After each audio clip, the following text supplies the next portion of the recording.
स्वागत है आप सभी स्टूडेंटों का जेएमबी स्टडी भारत में। तो आज हम स्टडी करते हैं अंगद सर के साथ कक्षा 9वीं की गणित के अध्याय 11 पृष्ठीय क्षेत्रफल और आयतन। ये पृष्ठीय क्षेत्रफल और आयतन का भाग नंबर 28 है, जो लास्ट भाग है, जिसमें हम जानेंगे प्रश्नावली 11.4 के भाग 7 में प्रश्न क्रमांक 10 का संपूर्ण हल। लास्ट क्वेश्चन है प्रश्नावली 11.4 का, अर्थात इस अध्याय का अंतिम क्वेश्चन है और इम्पोर्टेंट क्वेश्चन है। इससे पहले यदि आपने हमारे चैनल जेएमबी स्टडी भारत को सब्सक्राइब नहीं किया है तो सब्सक्राइब कीजिए, ताकि इसी प्रकार की वीडियो आपको सबसे पहले मिल सके। तो आइए हम स्टार्ट करते हैं प्रश्न नंबर 10 का संपूर्ण हल। प्रश्न नंबर 10 क्या कहता है? तो प्रश्न नंबर 10 हमें कहता है, दवाई का एक कैप्सूल 3.5 मिलीमीटर व्यास का एक गोला या गोली है।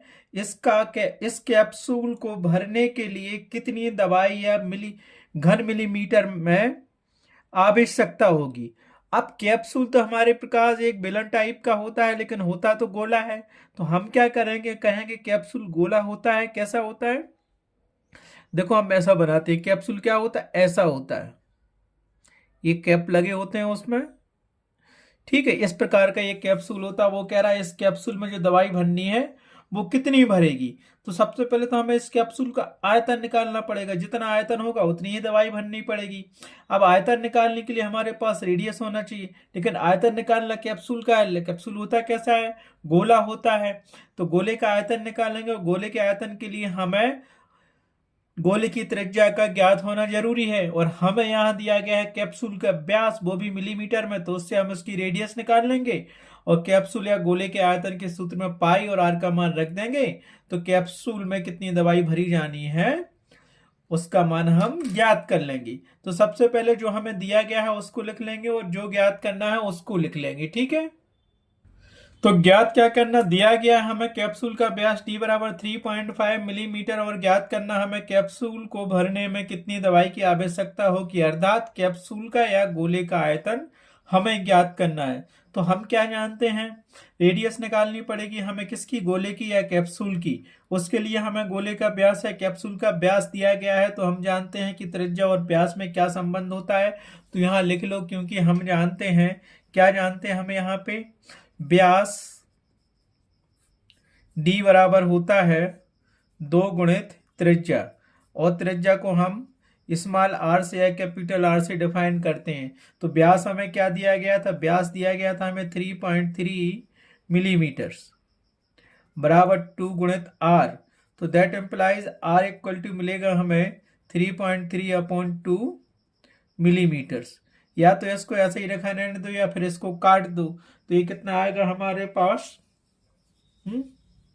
बताओ, 16.5 मिलीमीटर्स। कितनी दी थी हमारे पास? व्यास 3.5 मिलीमीटर दिया था, तो रेडियस बराबर आ गया 3.5/2 मिलीमीटर्स। इसको तुम काट भी सकते हो, तो यहां से मिलेगा 35 बटे हमारे पास 20 हो जाएगा, और काटोगे तो हमारे पास हो जाएगा, कितना हो जाएगा? 7/4। ये भी लिख सकते हो, क्योंकि इसको हम लिख सकते हैं, पॉइंट हटाएंगे तो ये 35 और यहाँ से 2 गुणे 10 हो जाएगा। तो काटो 7, मतलब 5 से कट जाएगा ये। इसको हम लिखेंगे 35/20 मिलीमीटर्स, लिख सकते हैं इसको ऐसा। तो यहाँ से हमें क्या मिल जाएगा, अर्थात r बराबर मिलेगा, काटोगे तो 5 चौके 20, पौने 7 35। तो ये मिल गया हमारे पास 7/5 मिलीमीटर्स। ये क्या मिल गई हमें, जो कि कैप्सूल या गोले की त्रिज्या है। तो यहां आप डिफाइन कर सकते हो उसको, जो कि कैप्सूल या गोले की त्रिज्या है। अब हम क्या जानते हैं, कैप्सूल या गोले का आयतन बराबर होता है 4/3 पाई आर क्यू। तो वहां पाई की वैल्यू रख दो 22/7 और आर की वैल्यू रख दो 7/4, ठीक है, क्योंकि यहाँ 5 से काटा था अपन ने। तो हम क्या जानते हैं, गोले का आयतन या कैप्सूल का आयतन बराबर होता है 4/3 पाई आर क्यू, और आयतन की यूनिट होती है घन इकाई। इसको समीकरण 1 मान लिया, और समीकरण 1 में पाई और आर की वैल्यू रख दो। तो यहां क्या करेंगे, समीकरण 1 में पाई बराबर 22/7 और आर बराबर 7/4 रखने पर कैप्सूल का आयतन या गोले का आयतन क्या होगा, इसीलिए गोले का आयतन B बराबर 4/3 गुणित 22/7 गुणित R की वैल्यू रख दो, R की वैल्यू 7/4 थी तो इसका होल क्यूब हो जाएगा। यूनिट हमारे पास मिलीमीटर थी तो ये घन मिलीमीटर हो गई हमारे पास। बस इसको सॉल्व कर लो, ज़्यादा और कुछ करने की ज़रूरत नहीं है। तो यहाँ से हमारे पास क्या आएगा, तो ये आएगा 4/3 गुणित 22/7 गुणित 7/4 गुणित 7/4 गुणित 7/4 गुणित 3 बार और ये मिलीमीटर क्यूब। तो यहाँ से जो कट रहा है तो उसको काट दो, तो ये 7 गया और ये 7 गया, ये 4 गया और ये 4 गया। ये काटेंगे तो 2 दूनी 4 गया, 2 गेरम 22 हो गया। यहाँ से अब क्या बचा, और कुछ कट रहा है तो काट दो, कट भी सकता है। यहाँ से काटोगे तो ये 3.5, इससे काटोगे तो ये 3.5 आ जाएगा। तो इसको ज्यों का त्यों लिख लो। तो हमारे पास यहाँ क्या मिलेगा, यहाँ से मिला 11, फिर मिला 7, फिर मिला 7 और अपन में आ जाएगा यहाँ से 3 गुणित 2 गुणित 4 और लास्ट में लिख दिया 1 घन मिलीमीटर्स।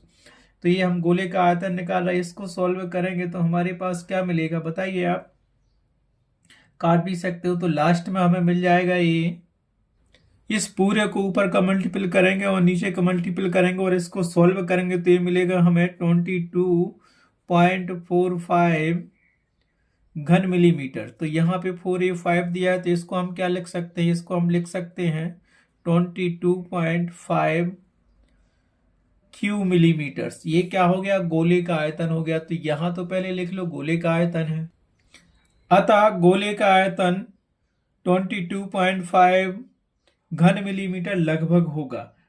तो हमें क्या ज्ञात करना था, देखो हमें उसने कहा था कि कैप्सूल में या कैप्सूल को भरने के लिए हमें कितनी दवाई की आवश्यकता होगी। तो हम लिखेंगे अतः कैप्सूल में भरने के लिए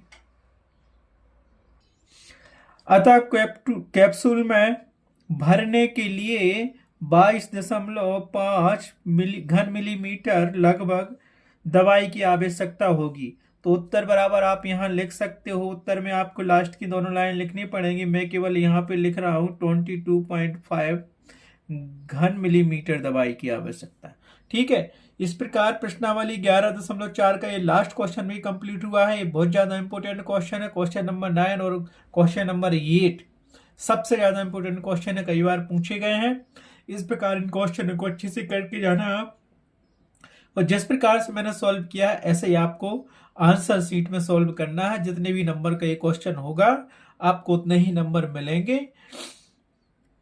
सो इस वीडियो में 11.4 प्रश्नावली के क्वेश्चन नंबर 10 कंप्लीट हुआ है और इस वीडियो में बस इतना ही। नेक्स्ट वीडियो में हम देखेंगे नेक्स्ट चैप्टर को। Thanks for watching my video.